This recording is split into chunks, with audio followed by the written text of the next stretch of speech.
co-founder of the San Francisco Electric Vehicle Association and author of Plug-in Hybrids, the cars that will recharge America.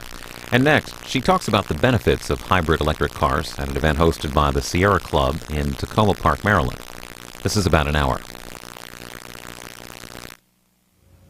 So with that, I would like to introduce Sherry Boschert. I'm very pleased to introduce her.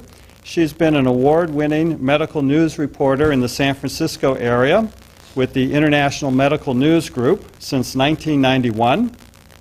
What got her involved in the hybrid plug-in car subject was after adding solar panels to the roof of her home in 1998, she began thinking about electric-powered cars, and she co-founded the San Francisco Electric Vehicle Association. She also serves on the executive committee of Plug-in America, which is a nonprofit organization that advocates for cars, trucks, and SUVs driven on cleaner, cheaper domestic electricity. So please welcome Sherry to talk about plug-in hybrids. Thank you. Thank you all for being here today, and I want to thank the Sierra Club for hosting the event and thank C-SPAN for filming it. So as David said, I got into this when we put solar panels on our home, and once you're making electricity from the sun, it's natural to start thinking, what else can I plug in? Well, fortunately, there were electric cars then, and thus began my journey. If there's three things I want you to take away from today's talk, it's that plug-in hybrids are cheaper, cleaner, and they run on domestic electricity. We're not going to have a war over electricity unless we want to maybe duke it out with Canada. And we'll talk a little bit about how you can get one. Now, anyone here seen the movie Who Killed the Electric Car? A few people. If you haven't, I highly recommend it. I'm in it for 1 second, my nano cameo. And if you spot me, you get a free book. The bottom line, which is encapsulated in the first chapter of my book, is that in 1990, General Motors at the LA Auto Show unveiled an electric car, which they initially named the Impact. Bad name for a car. They pretty quickly changed that to the EV1. And California's clean air regulators, who were desperately searching for a way to clear up our smoggy skies, said, oh, you can make a zero-emission vehicle? Now you have to make a zero-emission vehicle. Not just you, but all the major car companies, if you want to do business in our state. And thus began a 13-year battle between the car companies, who didn't want to be told what to do, and clean air regulators and consumers who were trying to get their hands on these cars. Thousands of electric cars were produced and driven, mostly in California, a few other places in the country. These are some of them. But the car companies produced them because they had to, but fought the zero-emission vehicle mandate at the same time. They sued the state. The Bush administration backed the lawsuit. And in 2003, they were able to water down the zero-emission vehicle mandate sufficiently that all of the electric cars, which they had almost only leased, with very few exceptions, very few were sold, they were able to take back the leased cars when the leases ended and crush them. This is what happened to most of those zero-emission vehicles, and you'll see that in the movie. Obviously, the people who were driving them and very happily not going to the gas station were outraged. And so we formed an online movement called don'tcrush.com that succeeded in saving more than 1,000 electric cars from the crushers. And that now has morphed into the nonprofit group Plug-in America, which I'm a part of. If you haven't seen it, I highly recommend it. You can also purchase it at pluginamerica.org. Well, the car companies took a little bit of what they had learned in the electric vehicles and they put them into gasoline-dependent vehicles to make them better cars and also to meet clean air standards. So we're going to look just briefly at the technology that we'll be talking about today. This is the hybrid electric vehicle, like the Toyota Prius or the Ford Escape. And you can see there's the internal combustion engine that every car has, the gasoline tank, but they added a few batteries, an electric motor, and the gasoline propulsion is used to recharge the batteries. So basically, in order to have that electric power, you have to charge it from gasoline. It's like driving around in a little power plant. Not ideal, but better than most cars out there, because you can get, what, maybe 50 miles per gallon in a Prius on an average day. Well, if you take that to its logical conclusion and add a plug, here's what you get, a plug-in hybrid. Now watch the internal combustion engine shrink, because you've got a bigger electric motor, more batteries, and the all-important plug. That way you can tap into cheaper, cleaner domestic electricity from the grid instead of having to use gasoline to charge those batteries. Every gallon of gasoline puts 25 pounds of carbon dioxide into our atmosphere. The less we use, the better. So this is a plug-in hybrid. And next, you'll see an all-electric vehicle. Shazam! No internal combustion engine, no gas tank. It looks simple, right? It is actually the simplest, most efficient vehicle technology. And the one downside that people perceive in this is that you can only go so far on batteries, and then you have to plug it in. Well, having been driving on electric cars for 5 years now and not been to a gas station in 5 years, I can tell you the range is not that big an issue. The first car I had went 35 to 50 miles on electric. We thought it would be our second car, and we did 90% of our driving in that car. When our backup gasoline car died, we got a better electric car, the Toyota RAV4 EV, and it goes 120 miles per charge. You can easily have a 200-mile day. I drive from San Francisco down to Santa Cruz, park and charge in their public garage for free, and by the time I'm done doing whatever I went there to do, I have enough juice to get home. That's a 200-mile day on a 120-mile car. But it does have limitations. I'm not going to drive it to LA from San Francisco. I'm not going to drive to St. Louis to visit my family. I'll fly, rent a car, whatever. Now, the other car that we'll mention, too, is hydrogen fuel cell electric vehicles, because that's also mentioned a lot in the press as a green, potentially clean car. And it is an electric vehicle. The difference is, instead of having all those batteries, they compress hydrogen, put it in a tank, run it through a fuel cell stack to turn it into electricity, put it in the batteries, and run the electric car. But here's the difference. If you take, there's two ways basically to make hydrogen. You can reformulate natural gas, or you can apply electricity to water to extract the hydrogen. Hydrogen is the most abundant element in the universe, but it's always tightly bound to something else. You have to pry it apart, and that takes energy. So what happens,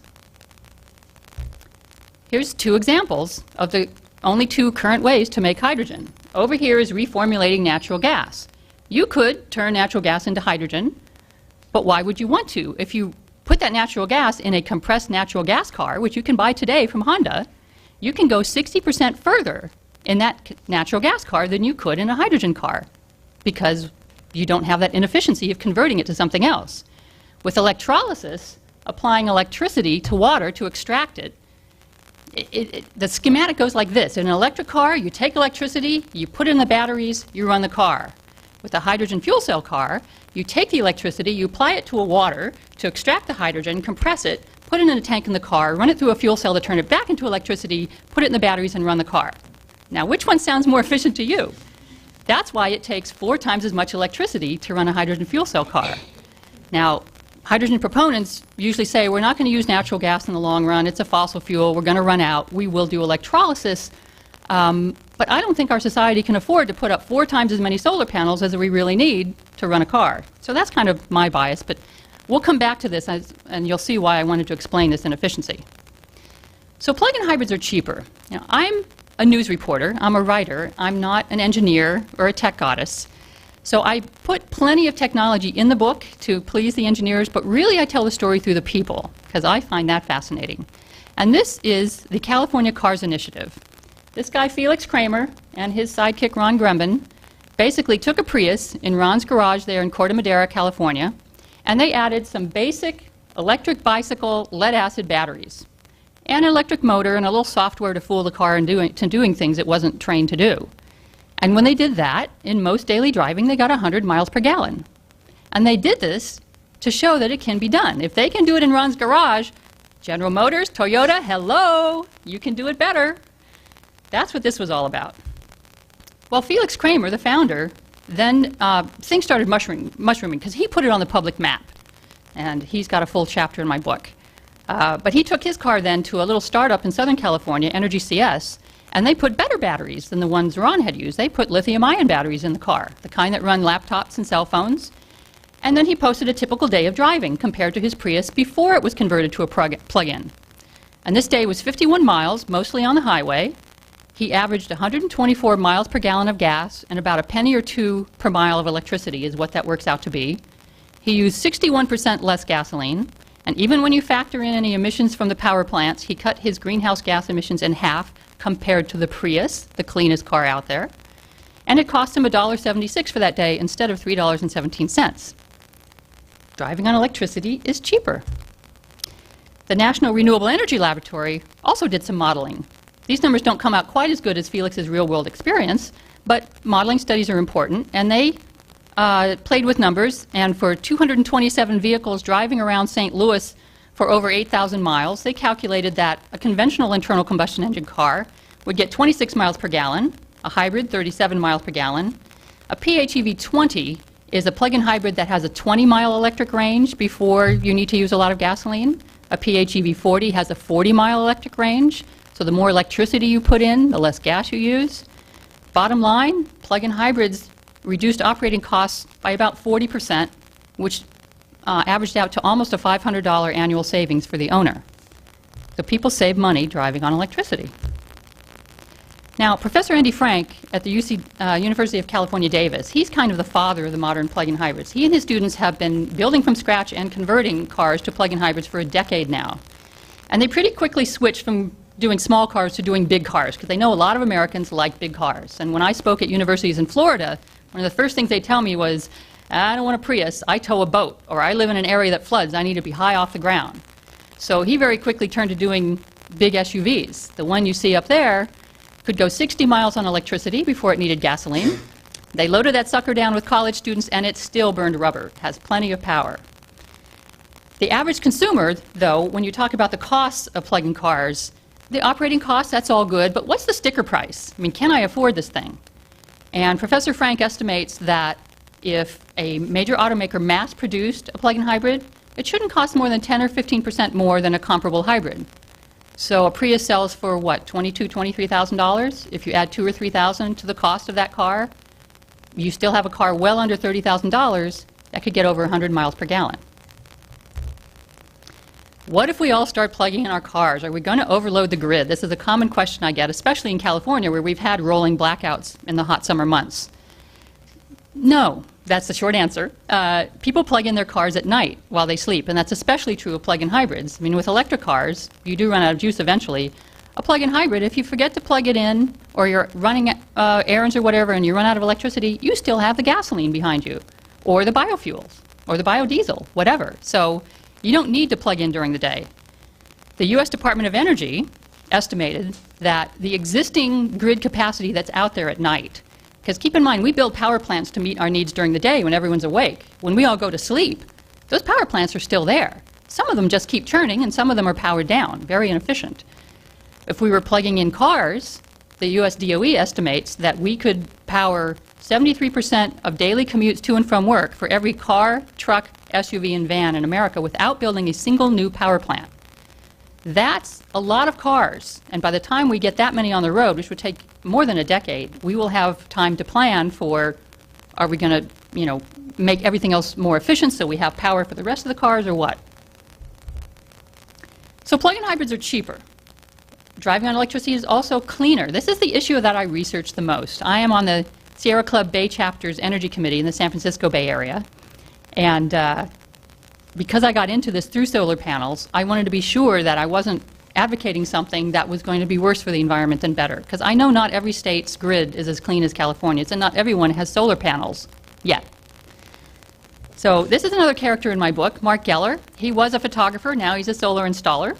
And he too drove an electric car like I did, the little Ford Think City, and when they made us give it back to be crushed, he was appropriately outraged. And he would not shut up about it. And even though we had trouble getting a lot of backing from some of the largest environmental organizations, he very quickly got Rainforest Action Network, Global Exchange, and Greenpeace on our side. And we held protests and demonstrations that shame the car companies into saving more than 1,000 electric cars. Well, when you compare emissions from cars, it's no fair just to look at tailpipes. Electric cars have no tailpipe. We win. What you have to do is look at the pollution associated with making the energy, whether it's electricity or gasoline, because gasoline doesn't appear out of thin air either. So these are called well-to-wheels emissions. What we're going to compare is conventional cars, hybrids, plug-in hybrids, electric vehicles, and fuel cell electric vehicles. I gathered every study that I could find, and they're up on my website, so you don't have to take my word for it, to see what kind of emissions come out of this well-to-wheel scenario. The data I'm about to show you is from Argonne National Laboratory. They did what's considered the gold standard study, the GREET 1.6 model, but there's more than 40 other studies backing this up I need to add about 8 of them to my website, but more than 30 are up on my website. So this is a little bit of a busy slide, but let me walk you through the trends. In your upper left is carbon dioxide. That's the main greenhouse gas that comes out of tailpipes. A third of the greenhouse gases we produce, by the way, come out of car tailpipes. Another third comes out of power plant smokestacks. We need to clean them both up, and we can do it at the same time. I'll talk about that in a minute. The rest of these, carbon monoxide, volatile organic compounds, and sulfur oxides, and we could also have nitrogen oxides up there, are what's called criteria pollutants, the kind that cause smog and asthma and respiratory ailments. And the trend, you have your conventional car here, hybrid, plug-in hybrid, all electric. The more electric you have on board, the cleaner it is until you get to fuel cell, because remember those inefficiencies? And this is modeling hydrogen made from electrolysis, where you apply the electricity to the water. You need 4 times as much electricity. You have more emissions. Trend is there for carbon monoxide. Trend is there for volatile organic compounds. Now, SOx and NOx, sulfur oxides and nitrogen oxides, are a little bit different story. Hypothetically, if we had no regulators at the EPA or anyone else, making all that electricity would create more pollution. But thank goodness we do have regulators. Because what happened is that between 1993 and 2004, as our energy-hungry society started plugging in more and more gizmos, we actually reduced SOx and NOx emissions. Sulfur oxide fell from 15 million to 10 million metric tons per year, and nitrogen oxide fell from 8 million to 4 million metric tons per year. I want to give a shout out to the Supreme Court, who recently ruled that the EPA also now has to start regulating greenhouse gases. When we do, this whole bogus issue of plugging in your car creating more emissions will go away. So again, don't take my word for it. Look at it on my website, sherryboschert.com, and if you see any studies that I'm not aware of, let me know. I'd like to add that to the mix. Well, nationally is one scenario, but a gut reaction from a lot of people who live in coal-fired states is that, oh my God, we can't start plugging our cars in. You know, I mean, we'll create more emissions. I mean, coal, bad, bad, bad. Well, this is a map of where the power plant greenhouse gases come from. And you can see they are clustered in certain areas in certain states. But for one thing, cars aren't sold just in individual states. They're sold nationally, which is why I looked at the national data. But let's also look at state data. This again is the National Renewable Energy Laboratory. I apologize for the little bit of fuzziness. Nationally, they calculated that plugging in cars as EVs, electric vehicles, or plug-in hybrids would reduce carbon emissions by 42%. But they also looked at every individual state. And what this shows is that there is only one state, I believe that's North Dakota, am I right geographically? That has a wash. It's a wash. You start plugging in your car, you're not decreasing carbon emissions, you're not increasing carbon emissions. Every other state, plug-in hybrids would decrease carbon emissions. Even those coal-fired states that we just looked at. There's no negative up there. There's no state producing more carbon by plugging in a plug-in hybrid. So although I understand the gut reaction saying we can't do this, if you look at the data, it makes sense. And the grid is not static. We keep cleaning it up. If we have anything to say about it, we will be never opening another new coal plant.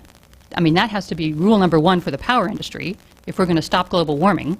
And climate experts tell us we have 10 years to start drastically reducing our carbon emissions if we're going to avoid the worst effects of global warming for our children and grandchildren. So we need to act on this. We're going to be putting in more solar, more wind. Whoops. And plug-in hybrids are going to help in that regard. I thought this was a little bit futuristic, and so I only started putting this in my slideshow recently. But after a long conversation with John Wellinghoff of the Federal Energy Regulatory Commission, he convinced me that we're ready to do this today. What we need is the cars. And what this is called is vehicle-to-grid technology. The idea being, your car is here, and it's plugged in to the grid. But you have a contract with either utility or a power aggregator, or in the Bay Area, it's the BART system. Here it would be the Metro. I mean, a lot of cars get parked in commuter parking lots, and they sit there all day, right, until someone comes back to that car, or in a workplace parking lot, or at home. If your car is plugged in and you have a contract, and through computers and global positioning systems, they know how much electricity is in your car, they know what your contract says in terms of how much they're allowed to pull out of that. In an all-electric car, I might say, well, you can take half of my electricity, I need half to get home. Or you can take 70%, but I want you to recharge me back to 80% by the time I get back to my car at 5 p.m. In a plug-in hybrid, you might say, take it all, I've got the gas engine. If you need it, it's all right. Well, when the grid operator says, everyone's turning on the air conditioners, it's really hot today, we need power, they go to the power aggregators, they know what your contract is, there's millions of these plug-in cars out there, they pull a little bit out of your car. It's distributed storage. Here's the benefits of it. This is from PG&E, the utility in my area in San Francisco. This is one of their average daily loads. This is when people most need electricity. And it's a timeline from midnight here, 1 a.m., 2 a.m., on through the day to the other midnight. And pretty much everyone's asleep. The late night partiers are finally going to bed. And then they wake up, they turn their lights on, they start going to work. They turn the computers on, it's getting hot, let's turn on the air conditioners. Oh, we're getting off work, we're going home, evening's coming, great, let's go back to sleep, we'll turn everything down. If you had plug-in hybrids, here's what you could do, or plug-in electric vehicles. Well, they're charging at night, that's when people plug in. And then it's about the same here, and they have this peak load, and they don't want to run those backup power generators that produce so much pollution. They tap the cars. You can use plug-in cars and vehicle-to-grid technology to help meet that peak load during the day. And then evening comes, people plug in their cars again. You can see how this starts to level off this curve. I mean, it's not exactly flat, but the more level you can get, the more the utilities like it, because they're not powering up, powering down these massive power plants all the time. It's more efficient. There's other uses for this vehicle-to-grid energy, rather than just helping meet the peak load during the day. You can have your car in your garage, and if there's a hurricane, or in San Francisco, an earthquake, and the grid goes down, your car can power your house, or the cars in the lot of a business can power the business until they get the grid back up. It could be spinning reserves. You know, some power plants are sitting out there, and they're only built in case there's an emergency and they need more power than the grid can handle. And they're just kind of sitting there spinning. They're the reserves. Well, rather than having those plants there, the cars can be the spinning reserves, the electricity stored in those batteries. And the third one, regulation, is, this is something you already do in the grid, I'm learning, is they have little bursts of electricity multiple times, for a few minutes, multiple times a day, to keep the frequency and the voltage steady. It just makes the grid work. Well, let's think about this. If we want to put more wind power into our electric grid, we're going to need more regulation energy to keep it all stable. Plug-in cars can be the source of that regulation energy. Professor Willett Kempton at the University of Delaware, who's sort of the father of vehicle-to-grid technology, V2G, he calculated that if we want to get half of U.S. electricity from the wind, we can regulate that grid if only 3% of our vehicles, less than 6 million of them, are plug-in vehicles with vehicle-to-grid technology, and only half of them are available at any one time. So there's this synergy. More and more, I believe, we're going to see this merging of the transportation and energy sectors of our society. I find it very exciting. Well, here's a utility in Sacramento, California. And California requires that they meet certain renewable goals. This is the contracts they have right now. Here's 2007 right here for renewable energy. The contracts are expiring. Even if they renewed all of them, about here, it's not going to meet their goals for renewable energy. Where are they going to get this clean power from? Well, perhaps plug-in cars. Now, if they wanted to get it from wind, here's the problem. Here's that grid we just looked at on power usage. Everyone's asleep, they wake up, they go to work, the air conditioners, they go back to sleep. Well, here's when the wind blows. It blows at night. Nobody's awake to use it. It's going to waste. And the sun comes up, people go to work, the wind dies down. And then it comes back up. How are they going to tap that wind? They calculated that if they can put that wind power in the cars at night, which is when people plug in their cars, that would give them enough electricity to power half of their peak daytime load for an hour and a half, or fill in for 250 megawatts of wind during the daytime when the wind stops blowing. So there's this synergy. Here's the Bay Area Rapid Transit, the equivalent of your metro here in Washington, D.C. Now, when BART contracts for its electricity, it has to estimate how much it needs. And if it doesn't use that much, well, they've lost some money. They've already paid for the electricity. If they use more than they estimated, they get socked with a huge premium. they get to have to pay a lot of money for the extra power. Well, this is the power used during 1 week. You can see how it goes up and down, kind of jagged. And this line right here is what they contracted for, what they estimated they needed. Anything above that line, they're paying a huge premium on. Now, when I showed this slide at the University of California, Berkeley, someone said, they're not very good at estimating, are they? Be it as it may, if they can keep from going over that estimated level, they'll save a lot of money. In fact, they calculated that if they let commuters who are already parking in their lots, if they had plug-in cars, if they could charge for free in the BART parking lots, in exchange for BART being able to pull out a little bit of power if they need to stay under those contracted levels, that the commuters would save $800 to $1,200 a year because they're charging for free and they're buying less gasoline, and BART would save $265,000 a year. It's totally worth it to them to put a bunch of little electric outlets in their parking lot. But we need the cars. Now, this is a fun little website you might want to check out. It's called Toyota Dreamhouse Pappy, this picture. I have no idea what Pappy means, but this website, it's been up for a couple years now, and if you look at Toyota Dreamhouse, it's covered in solar panels, and it has 2 cars in the garage. It has what's called a neighborhood electric vehicle, which in this country is limited to 25 miles per hour. It's kind of a glorified golf cart, and it's good for little local errands and things. But it also has a plug-in Prius. And the website says, if your power goes down in a hurricane, your car can power your house for 36 hours. That's the dream house. Now, the average car, like I said, is parked 21 hours a day. It's only driven 3 hours a day. So that's a lot of cars sitting around, a lot of places that could be plugged in. If we had 1 million plug-in electric vehicles with vehicle-to-grid technology, that's equivalent of being able to tap the energy from 20 average power plants. In places like Florida, where there's not a whole lot of wind, you can put the early morning sun into the cars, but the peak load, the peak demand, is much later in the day when it's hot and stuffy and everyone's turning on their air conditioners. You pull it out then. The U.S. Department of Energy, though, and everyone is looking at the wind mostly because it blows at night, they estimated that plug-in cars with vehicle-to-grid would triple our access to wind power. Now, remember that carbon footprint map of all the states? There's 3 states that have enough wind to produce enough electricity for all of our needs in this country: Texas, Kansas, and North Dakota. If we have some place to store it and have a way to get it to everyone, it's doable. Demonstrations have been done for the California Air Resources Board. This is one, they called it the plug bug, with vehicle-to-grid.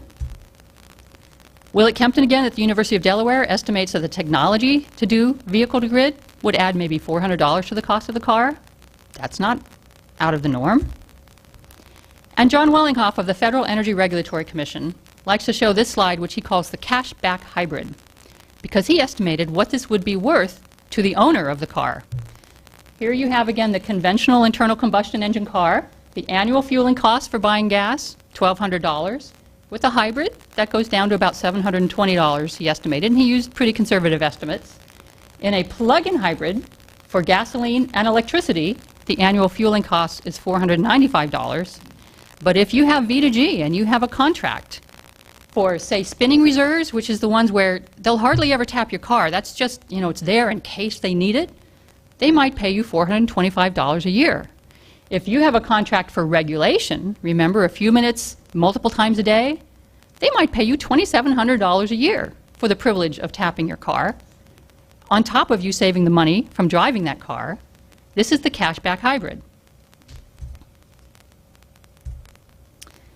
So plug-in hybrids are cheaper, they're cleaner, and they run on domestic electricity. This is another character in my book, former CIA Director Jim Woolsey. One of the themes of my book is that there's this coming together of people on opposite ends of the political spectrum pushing for plug-in hybrids. It's not just the lefty greenies like me from San Francisco.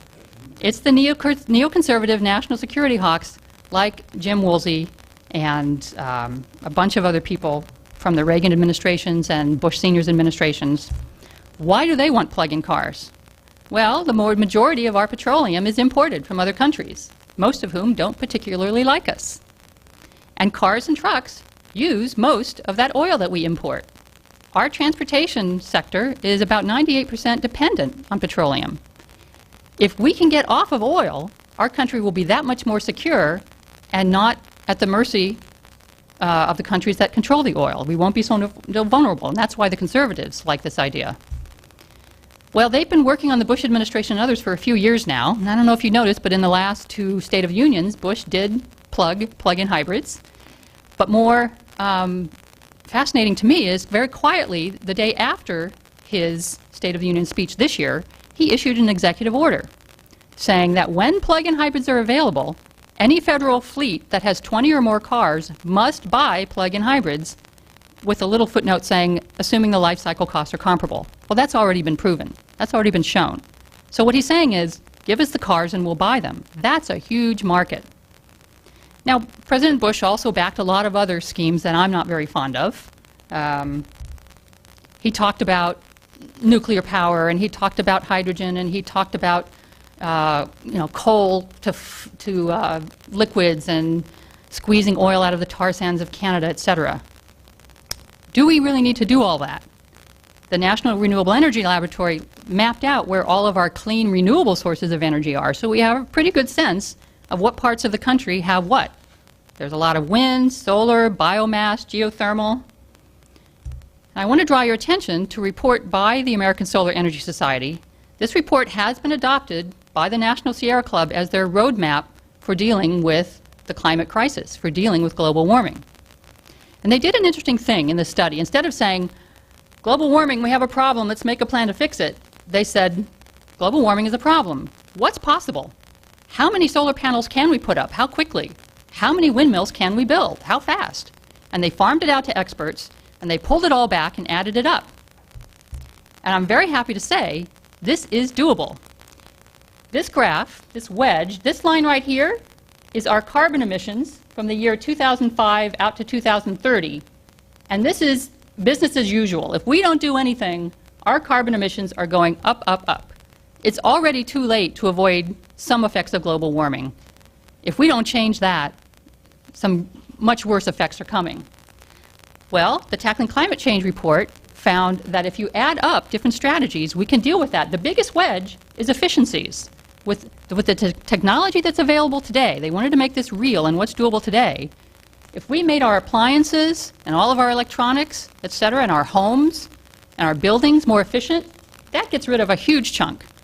And the other ones, wind, biofuels, biomass, solar photovoltaics, concentrated solar power, and geothermal, you add those all up together, and this dotted line is the trajectory that we need to be on if we're going to reach the goal of decreasing carbon emissions by 80% by the year 2050, which is what climate experts tell us we need to do. This scenario only goes out to 2030, but it puts us on that right path. So what don't you see up here? You don't see nuclear, you don't see coal, you don't see natural gas. This is doable if we have the political will. Now, in that report, they also include a section on plug-in hybrids, because they noted that the additional wind generation that would be enabled by the plug-in hybrids' distributed storage would provide all the electricity needed by those cars, and all of the cars in America, and also some of the electricity needed for normal demand. So it's that synergy we talked about. We can plug in the cars and drive them, but we'll have extra electricity for the grid. These results were not included in that wedge I just showed you, because we can't get these cars yet, right? They're not available right now, so they didn't want to put that into their results. But they made a special note that if we just had these cars, this would be doable. So let's talk about how can we get them. That's the most common question I get. I'm ready, I have a Prius, how can I convert it? Or I want to go buy one, I've got the money. Where can I get a plug-in car? This is Chelsea Sexton. If you watch the movie Who Killed the Electric Car, you'll see a lot of her in it. She was hired by General Motors in the 1990s to market the EV1 electric car, and then was instrumental in saving a lot of electric cars from the crushers. She today is the executive director of Plug-in America. The research in this section is what fascinated me the most and taught me the most that I didn't know. There are a lot of car companies that have worked on plug-in hybrids, not just electric vehicles, but plug-in hybrids. This is not new, is what I found out. Volvo, for instance, the Swedish automaker, they made a plug-in hybrid that they liked so well in the 1990s, they started building a fleet of them in Sweden. But unfortunately, they were bought by Ford in 1998, which shut the program down and told everyone to concentrate on their core technology, which was SUVs. Those engineers basically gave us the Ford Escape hybrid. They were very disappointed to lose out on the plug-in hybrid. General Motors, which, had anyone here in January hear the news that General Motors unveiled a new plug-in hybrid at the Detroit Auto Show called the Chevy Volt? Well, that's not their first plug-in hybrid. This one was.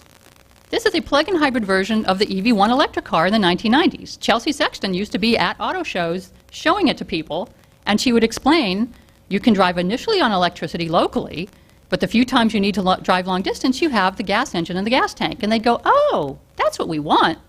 But General Motors never gave us a chance to buy it. They were too busy fighting the zero-emission vehicle mandate and saying nobody wanted plug-in cars, that they weren't about to make a case for that one. So here's the car that they're showing at auto shows now, the Chevy Volt.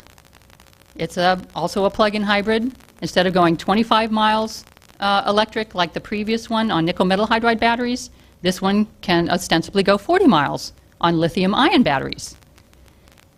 And the battery issue is why car companies are saying that they're not giving us these cars now, and why they can't for years, because they're saying the batteries aren't ready. And what they're saying is that the lithium-ion batteries aren't ready. Nickel metal hydride was ready a decade ago. I've been driving for 5 years my all-electric car on nickel metal hydride batteries. But they're saying, no, we're going to give you lithium-ion. In a way, lithium-ion has become the new hydrogen.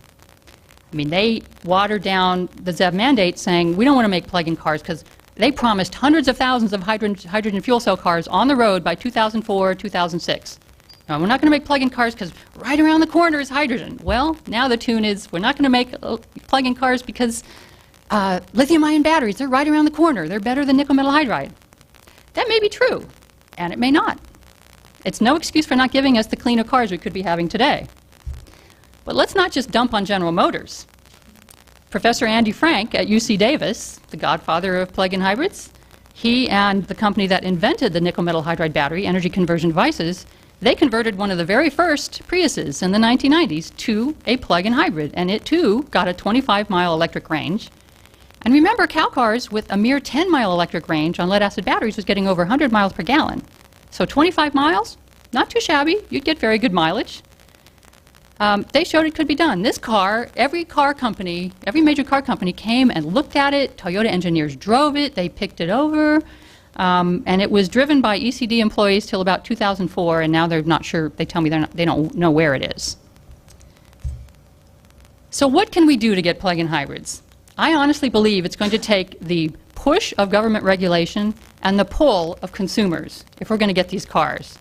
I end my book with a quote that was just too good not to steal from the movie Who Killed the Electric Car by S. David Freeman, who was in the energy department in the Carter administration.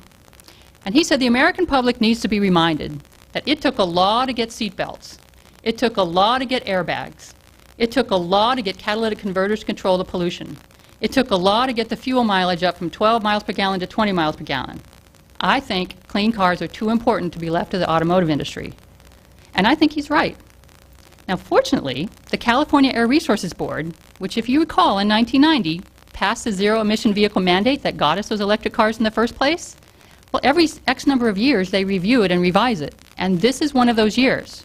2003 was one of those years when they watered it down sufficiently that it allowed the car companies to take back and crush all those plug-in cars. This year they're revising it again. And so over on the table, I have some postcards to the chairman of the board, of the Air Resources Board. And if you'd be willing to sign it, Plug-in America will mail it for you. And it basically asks them to put some teeth back into the mandate. Get these cars that are doable today out on the road today. We don't have time to waste. We have 10 years to really start changing our act.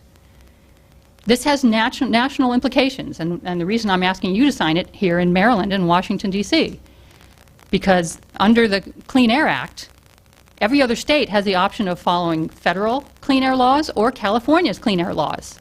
So if we can put some teeth back into our laws, you can do it too. You can follow our laws instead of federal ones.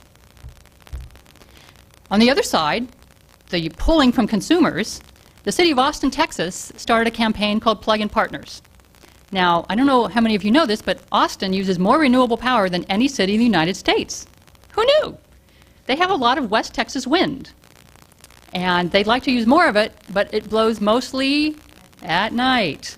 So they thought if we have plug-in cars, we can use more wind power. So their motto now is we want to replace Middle East oil with West Texas wind.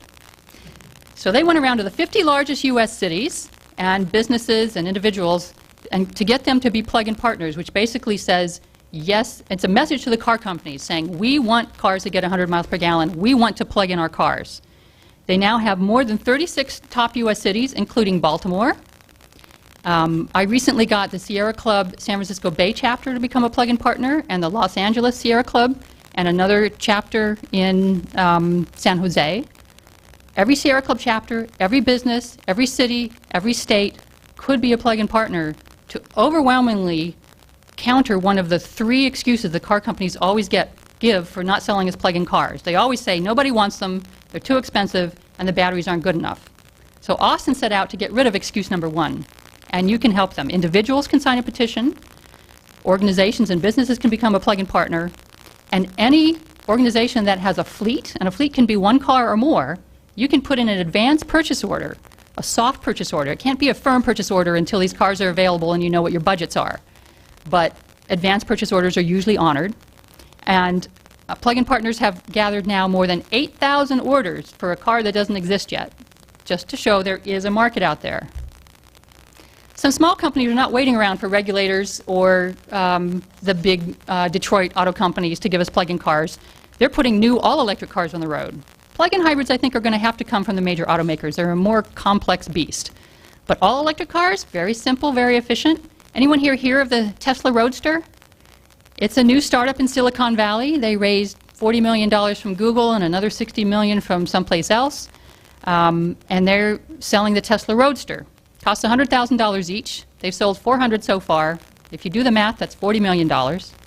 But they already have a business plan for their second-generation electric vehicle, which will be out in a year or two, called the White Star, which is a 4-person family sedan for $50,000. And they've started building the manufacturing plant in Albuquerque for that. And their third-generation vehicle, another year or two after that, will be even less expensive.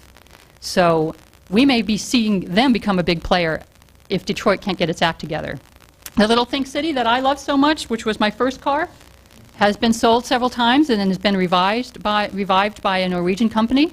And they're thinking outside the box. I mean, if the issue is the batteries, and lithium-ion batteries, the one question that seems to be remaining is how long will the batteries last? Well, they're going to sell the Think and lease you the batteries. So you don't have to worry about that, right?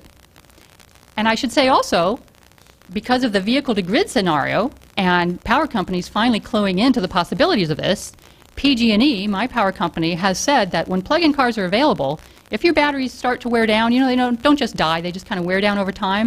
If it gets to, say, 80% of its usual capacity and you decide that's not good enough for you anymore, PG&E will buy your batteries so they can put them in buildings around San Francisco and store that nighttime wind power so they can pull it back out. There's a lot of different convergences and different thinking out of the box ways of marketing these things.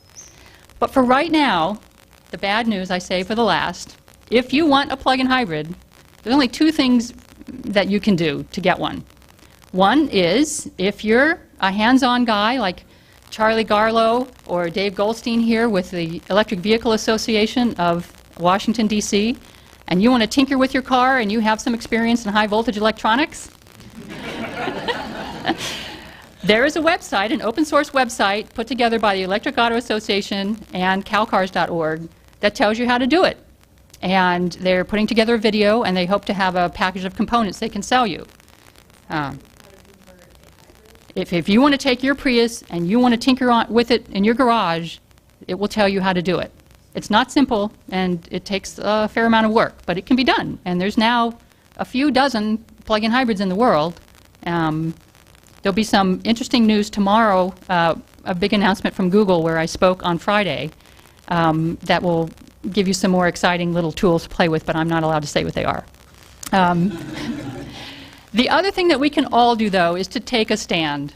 At pluginamerica.org, we have the phone numbers of the major car companies, and we really urge you to call. These are the numbers where they are required to write down the reason for your call. So you're going to be put on hold endlessly, and the person on the other end of the line isn't going to know what you're talking about.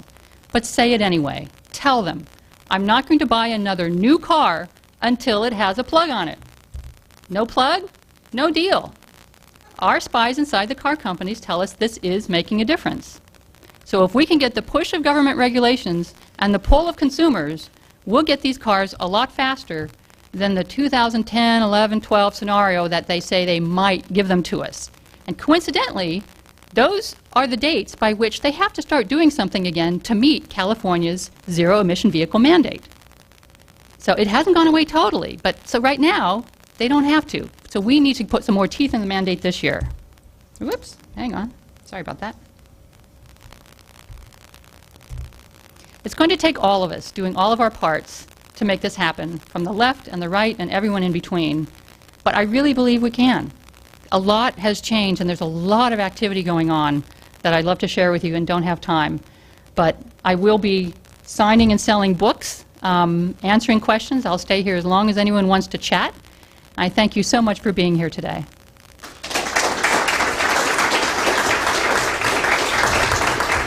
Now, we do have time for questions and answers, and I do this every time. I bring my show and tell and forget to show it.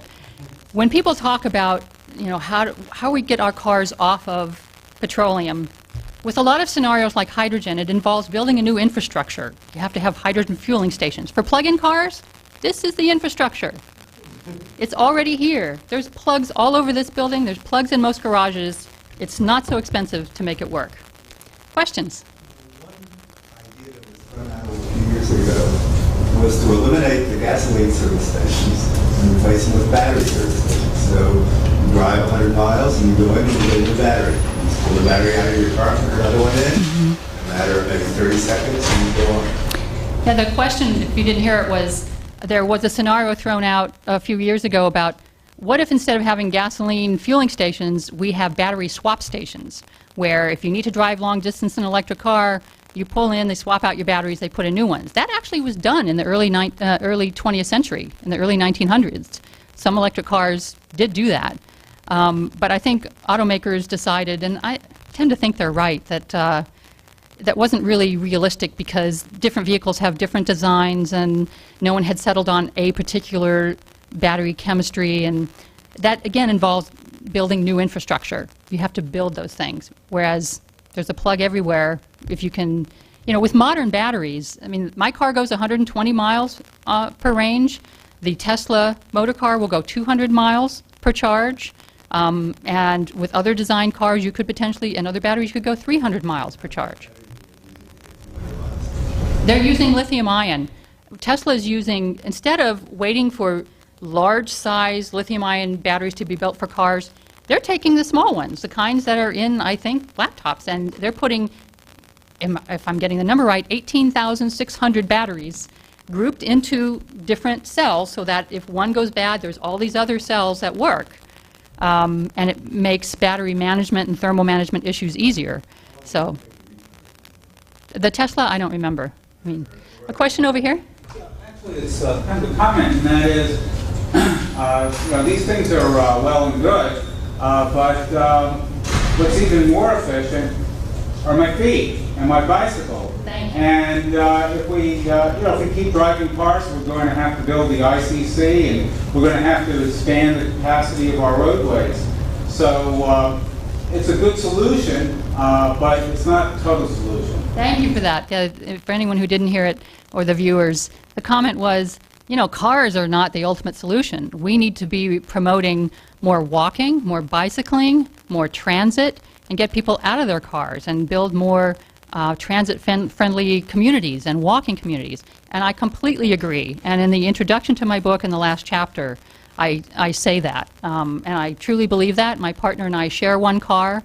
I ride my bicycle, and I have a backup battery-assisted bicycle. Because in California, for the hills, it's a little-known fact that the older you get, the bigger the hills get. So I completely agree with that. But this book was about plug-in hybrids because, again, we have 10 years to really make a difference. I'm not convinced we can wean the American public off of cars enough to make that happen. Whereas if we can just add a plug to cars, huge savings instantly. So I'm with you there. In the back. Yeah, I live in Michigan. I used to live in California, and I've been in the energy conversion systems revamped hydrogen Prius, and it uses a nickel metal hydride format, and you know the other battery actually explodes if it's gone over a certain thing. So it is not a stable. It's not a stable. You mean the lithium ion? The lithium ion. Yeah, it's not a long-term stable thing. The nickel metal hydride is a better thing. My bigger question is about what do we do to increase the industry in this country, particularly in Michigan, which is suffering terrible losses. We produced at Delphi in my district, you know, some of the hydrogen technology, but GM shelved it. And what they did is they sent some of this technology to Austria and other countries, but it's going to probably take China mandating that we produce what we're, you know, with our companies over there until we get on the stick and start making what we need to do in this country. So I'm wholeheartedly support what you're doing, but I'm here to say that there are other things that we could do, you know, and conservation is the first thing, but we have to get off this idea that big and strong is the way to go. Because I travel a lot back and forth between here and Michigan, and I can tell you that the largest demand I see out there is trucks. And when the gas prices went up, the diesel fuel went down. And until we start getting trucks and other major, you know, users that get like 5 miles a gallon or less, so we start getting them converted in a serious way, we're still going to be sucking that oil out of there, you know, the Middle East. Yeah, there's kind of two comments that he made. One was about lithium-ion batteries exploding. And I do want to say that there are many different chemistries of lithium ions. It's not just one, and some are much more safe than others. It's all a thermal management issue, and there are at least 2 lithium-ion batteries that have been certified by the Department of Energy as mature and safe. So that is doable. Your other comment was, you know, there's more we can do in terms of getting industry to do more in this direction, and you know, China and others have smaller cars than we do. We need to get the big trucks that are so inefficient with low mileage better. That's why Professor Andy Frank started converting SUVs and trucks, because you put a plug on it, you add some more batteries, they could go 60 miles on electricity before they use gasoline. I completely agree. It's cars, trucks, vans, SUVs. There's a company right now on Long Island that is making plug-in hybrid trash trucks. That's a big vehicle. And think about it. It has a defined route. It ends up in the barn every night. They plug it in. Fewer fumes for the workers to breathe and the residents. PG&E in our territory is testing plug-in hybrid trouble trucks. You know those trucks with the cherry pickers that lift the worker up to the power lines? Well, if they were plug-in hybrids, that thing could be powered and doesn't have to be idling for the worker and the residents to be breathing those diesel fumes. And potentially, if the power's down and they need to power 3 buildings for 36 hours, it comes from the truck until they get the power back up. So big vehicles are definitely doable. I just wanted to mention, I wish I had a way to look up, but I thought the GM said last week that the Volt was going into production by 2009. Well, the latest announcement that I saw was General Motors has shifted 500 of its engineers into speeding up work on the hydrogen fuel cell plug-in hybrid Chevy Volt. They've got different flavors. They've got the regular plug-in hybrid Chevy Volt, which basically is a series hybrid where it would run 40 miles on electricity and then has a fuel tank generator that comes on just to recharge the batteries if you need to go further. And it's a flex design, so that fuel could be gasoline or it could be diesel or biodiesel or ethanol. But they've also designed a hydrogen fuel cell vehicle. And you have to understand, I mean, Chapter 3, I deal a lot with the hydrogen stuff. I don't go into it too much in my talks. But in the 1990s, significant gains were made in designing hydrogen fuel cells, and everyone got very excited about it. And the government started pouring hundreds of millions of dollars into this.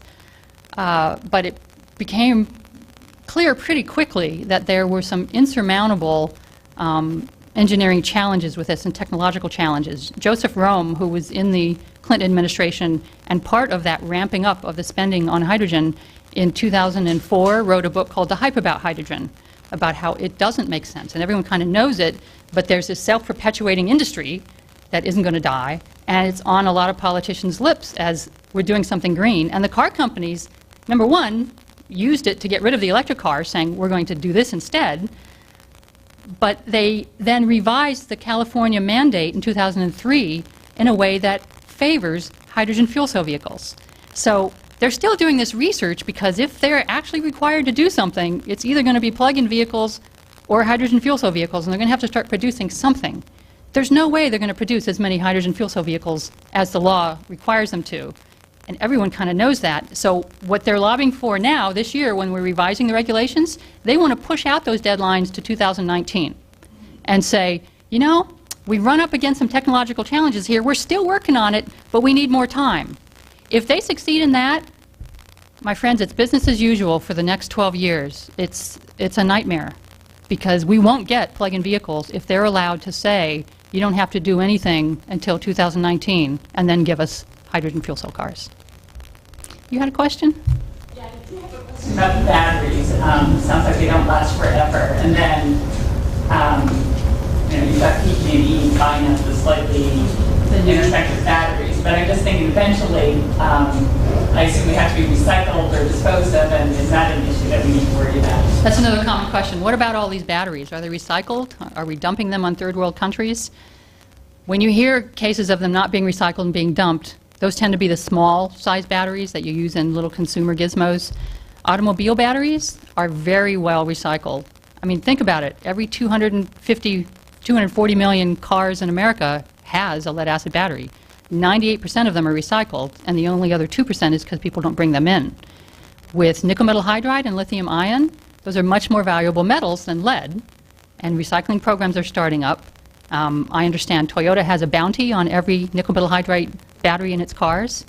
They want to get those batteries back. So I don't foresee that it'll be a problem. Of course, we have to monitor, but the dumping issues and not recycling haven't been with car batteries. Comment and question. I'd like to restate the support I have for this first comment on changing our patterns, or actually building our communities to our patterns, because that's what we've done away with.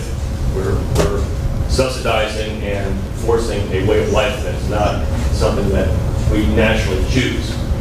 We choose to walk and bike and have livable communities, and we don't have that choice very much now.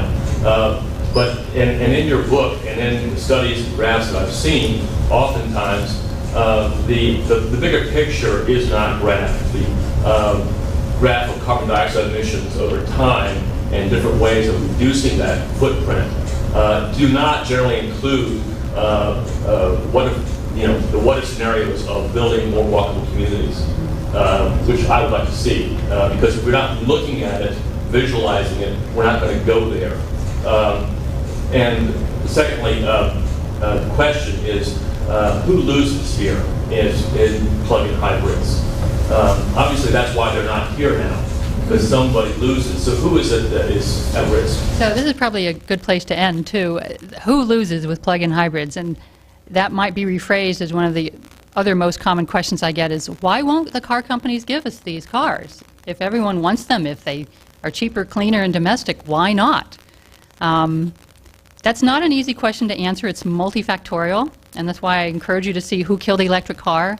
To make it an entertaining documentary, they framed it as a murder mystery, and they have 6 suspects because all of them were at play in killing these electric cars. There's no one single answer. For instance, car dealers make the majority of their profits not on sales, but on parts and servicing. Well, in an electric vehicle, you don't have oil, you don't have an oil change, you don't have a muffler, you don't have a catalytic converter. They would potentially lose hundreds of millions of dollars in profits. New revenue streams would spring up, but electric vehicles don't need a lot of maintenance. In 5 years, I have rotated my tires. So that is one potential reason. In the bigger picture, my little, bullet for it, my little synopsis, and this is just my personal opinion, is I see it as capitalist inertia. Because if you're a car company and you're thinking of investing in new technology, and electric drive is pretty different, it's new components, new streams of suppliers, new design, you're going to lose money initially, and then you'll make money as the product catches on. That's what happened with the Prius, right? And they're making, Toyota's now very well set with the Prius. But you only do that if you have the resources to do it, and if either A, the regulators are requiring you to do it, or B, you're convinced that there's enough demand out there that if you don't do it, one of your competitors will beat you to it. Well, I don't think they've been convinced of the latter, and they got rid of the former, the regulations.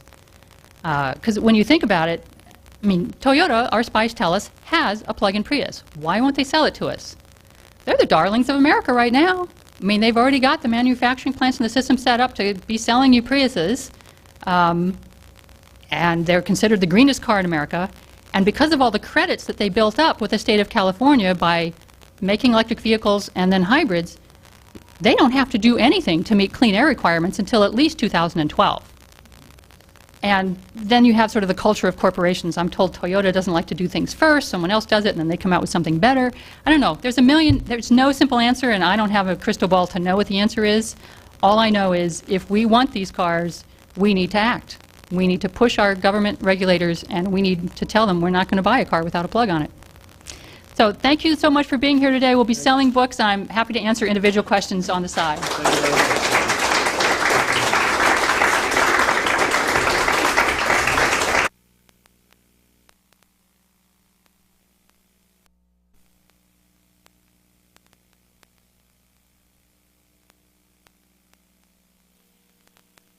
Cleaner, and they run on domestic electricity. We're not going to have a war over electricity unless we want to maybe duke it out with Canada. And we'll talk a little bit about how you can get one. Now, anyone here seen the movie Who Killed the Electric Car? A few people. If you haven't, I highly recommend it. I'm in it for 1 second, my nano cameo. And if you spot me, you get a free book. The bottom line, which is encapsulated in the first chapter of my book, is that in 1990, General Motors at the LA Auto Show unveiled an electric car, which they initially named the Impact. Bad name for a car. They pretty quickly changed that to the EV1, and California's clean air regulators, who were desperately searching for a way to clear up our smoggy skies, said, oh, you can make a zero-emission vehicle? Now you have to make a zero-emission vehicle. Not just you, but all the major car companies, if you want to do business in our state. And thus began a 13-year battle between the car companies, who didn't want to be told what to do, and clean air regulators and consumers who were trying to get their hands on these cars. Thousands of electric cars were produced and driven, mostly in California, a few other places in the country. These are some of them. But the car companies produced them because they had to, but fought the zero-emission vehicle mandate at the same time. They sued the state. The Bush administration backed the lawsuit. And in 2003, they were able to water down the zero-emission vehicle mandate sufficiently that all of the electric cars, which they had almost only leased, with very few exceptions, very few were sold, they were able to take back the leased cars when the leases ended and crush them. This is what happened to most of those zero-emission vehicles. An all-electric vehicle. Shazam! No internal combustion engine, no gas tank. It looks simple, right? It is actually the simplest, most efficient vehicle technology. And the one downside that people perceive in this is that you can only go so far on batteries, and then you have to plug it in. Well, having been driving on electric cars for 5 years now and not been to a gas station in 5 years, I can tell you the range is not that big an issue. The first car I had went 35 to 50 miles on electric. We thought it would be our second car, and we did 90% of our driving in that car. When our backup gasoline car died, we got a better electric car, the Toyota RAV4 EV, and it goes 120 miles per charge. You can easily have a 200-mile day. I drive from San Francisco down to Santa Cruz, park and charge in their public garage for free, and by the time I'm done doing whatever I went there to do, I have enough juice to get home. That's a 200-mile day on a 120-mile car. But it does have limitations. I'm not going to drive it to LA from San Francisco. I'm not going to drive to St. Louis to visit my family. I'll fly, rent a car, whatever. Now, the other car that we'll mention, too, is hydrogen fuel cell electric vehicles, because that's also mentioned a lot in the press as a green, potentially clean car. And it is an electric vehicle. The difference is, instead of having all those batteries, they compress hydrogen, put it in a tank, run it through a fuel cell stack to turn it into electricity, put it in the batteries, and run the electric car. But here's the difference. If you take, there's two ways basically to make hydrogen. You can reformulate natural gas, or you can apply electricity to water to extract the hydrogen. Hydrogen is the most abundant element in the universe, but it's always tightly bound to something else. You have to pry it apart, and that takes energy. So what happens, here's two examples of the only two current ways to make hydrogen. Over here is reformulating natural gas. You could turn natural gas into hydrogen, But why would you want to? If you put that natural gas in a compressed natural gas car, which you can buy today from Honda, you can go 60% further in that natural gas car than you could in a hydrogen car, because you don't have that inefficiency of converting it to something else. With electrolysis, applying electricity to water to extract it, the schematic goes like this. In an electric car, you take electricity, you put it in the batteries, you run the car. With a hydrogen fuel cell car, you take the electricity, you apply it to a water to extract the hydrogen, compress it, put it in a tank in the car, run it through a fuel cell to turn it back into electricity, put it in the batteries, and run the car.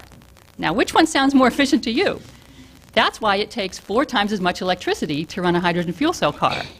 Now, hydrogen proponents usually say, we're not going to use natural gas in the long run, it's a fossil fuel, we're going to run out, we will do electrolysis, but I don't think our society can afford to put up 4 times as many solar panels as we really need to run a car. So that's kind of my bias, but we'll come back to this, and you'll see why I wanted to explain this inefficiency. So plug-in hybrids are cheaper. Now, I'm a news reporter, I'm a writer, I'm not an engineer or a tech goddess. So I put plenty of technology in the book to please the engineers, but really I tell the story through the people, because I find that fascinating. And this is the California Cars Initiative.